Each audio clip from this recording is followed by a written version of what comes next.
y la convierte en oro filosófico.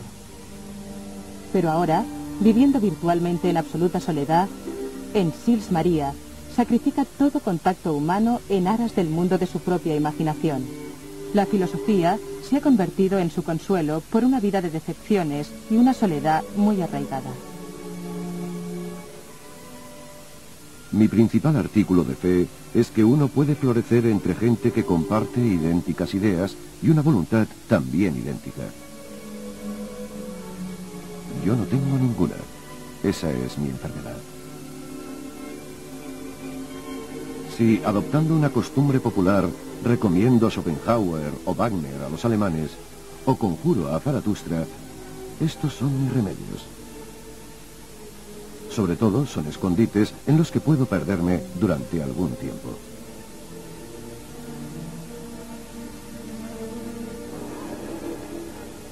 Pero incluso para Nietzsche, una soledad llevada a tal extremo se cobra su precio. En 1888 deja los Alpes para vivir en la ciudad italiana de Turín, reflejando el descenso de Zaratustra desde su solitaria montaña.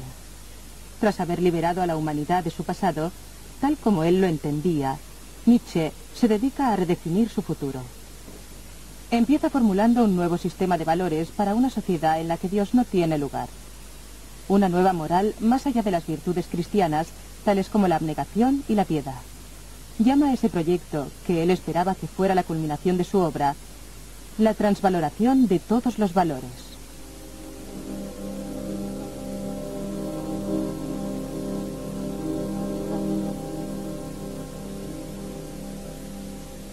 ¿Qué es el bien? Todo aquello que eleva el sentido del poder en el hombre, la voluntad de poder, el mismo poder. ¿Qué es el mal? Todo aquello que nace de la debilidad. ¿Qué es más dañino que cualquier vicio? La piedad activa ante todos los fracasos y todas las debilidades que conforman el cristianismo. El cristianismo es la religión de la piedad. Y cuando sentimos piedad, nos vemos privados de toda nuestra fuerza.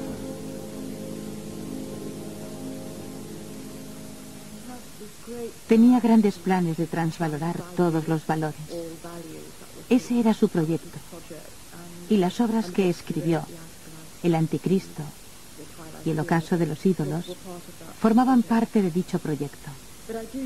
Pero creo sinceramente que él sabía que se le acababa el tiempo.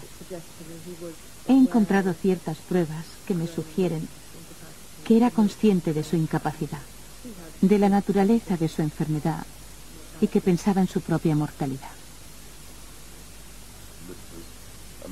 Es un hombre que murió joven y que había pasado la mayor parte de su vida muriéndose, por lo que es comprensible que se impregnara de pesimismo y que tuviera la tendencia a alinearse extrañamente con la muerte de la misma cultura que describía.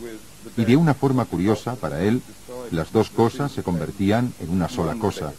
Y por eso le encontramos afirmando la reevaluación de todos los valores, cosa que afirma haber escrito en su último libro, Ecce Homo, un título previsto para una obra de 5 volúmenes que, por supuesto, nunca escribió. De ahí su pesimismo al no poder realizar lo que era, después de todo, la destrucción sistematizada de los sistemas, y ese era su objetivo.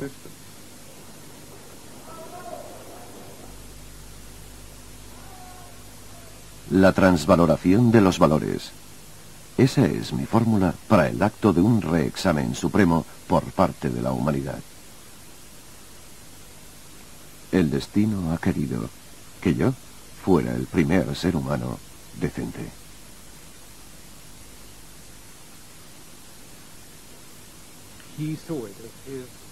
Consideró que su tarea consistía en prescribir una moralidad para una civilización que tenía que seguir adelante sin ninguna sanción divina. Tenía razón al cuestionar la historia, al cuestionar la lógica, al cuestionar todas las suposiciones que se habían hecho. Pero cuando llegó el momento de reconstruir algo, la tarea le resultó imposible. Tenía una inteligencia maravillosa, absolutamente maravillosa. Pero esa misma inteligencia maravillosa le llevó a un callejón sin salida. Y si no hay salida, ¿qué se puede hacer? Si analizamos las cartas que escribió a principios de enero de 1889, creo que es evidente que estaba loco. Me refiero a cuando las firma como Dionisio o el crucificado. Realmente se consideraba como un dios, soportando todo el sufrimiento de la humanidad. Una especie de figura de Cristo. Pero también creo que eso reflejaba su teoría de que todo hombre debería ser un dios para sí mismo. Creo que Nietzsche comprendió el desafío del ser humano en una frase muy sencilla. Decía que la condición humana era Zwischentier und Übermensch, es decir, algo entre el animal y el superhombre. Y ese es el desafío de la condición humana. Lo que cada uno hace, por así decirlo, con su dote como animal. ¿Hasta dónde puedes llegar en el camino para convertirte en un dios? En enero de 1889, Nietzsche sufrió un ataque en una calle de Turín, abrumado de alguna forma por la simpatía que sintió hacia un caballo que, tal vez debido a una sobrecarga, había resbalado en el hielo. El caballo se cayó y Nietzsche se acercó a él y lo abrazó. Nietzsche era conocido como un filósofo opuesto a la piedad. Pero fue capaz de expresar, en uno de sus últimos gestos al mundo, una profunda compasión por la condición humana que comparten los animales y los seres humanos.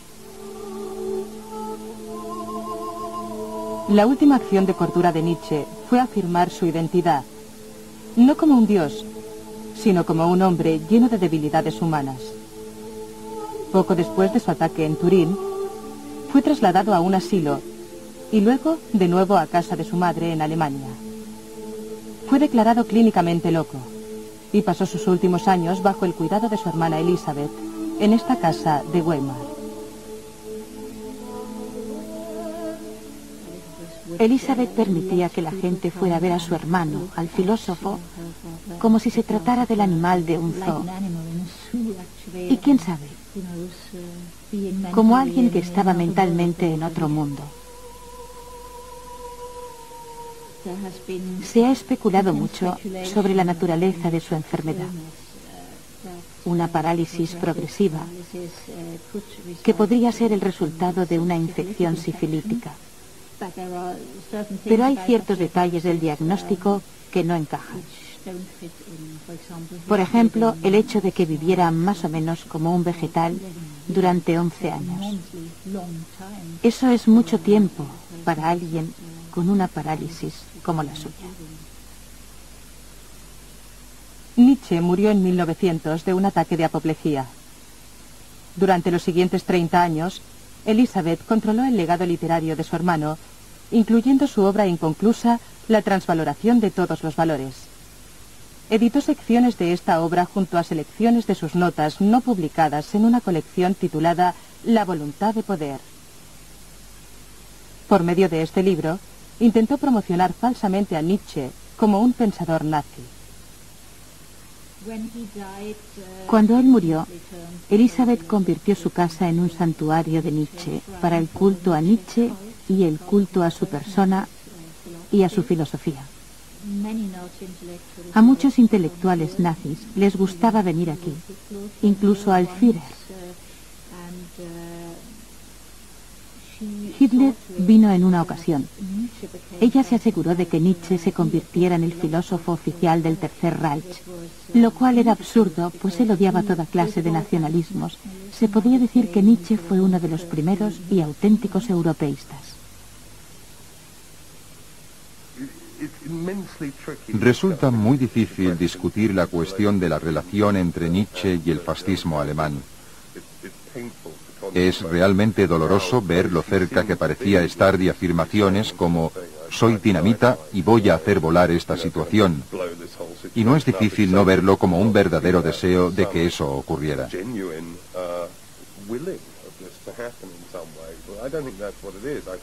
Pero no creo que fuera eso. Creo que, en algún nivel filosófico, entendió la idea de que su filosofía representaba, al ser promulgada, el punto de ruptura, a partir del cual, del après moi le déluge, no veía que pudiera producirse esa posibilidad. Parece irónico que Nietzsche fuera tomado como un prototipo de fascista, porque, por supuesto, él se muestra enfáticamente en contra de cualquier cosa que denigre al individuo de esa forma. Él dice que si no se puede vivir más allá de o por encima de la ley, la obligación del filósofo es cuestionar todos los valores, lo cual significa que si tienes que vivir fuera de o más allá de las reglas, dice que si no puedes hacer eso, si como filósofo esa tarea es demasiado grande, entonces se debe crear otra ley, o de lo contrario, buscar el refugio en la locura. Y es interesante cómo interpretaríamos el significado del descenso de Nietzsche a ese agujero negro de la locura. ¿Acaso esa carga, esa responsabilidad le resultó demasiado grande y se derrumbó bajo el mismo peso de las cuestiones que se planteó a sí mismo? Tal vez esas cuestiones sean demasiado grandes para ser consideradas o pensadas por un solo individuo.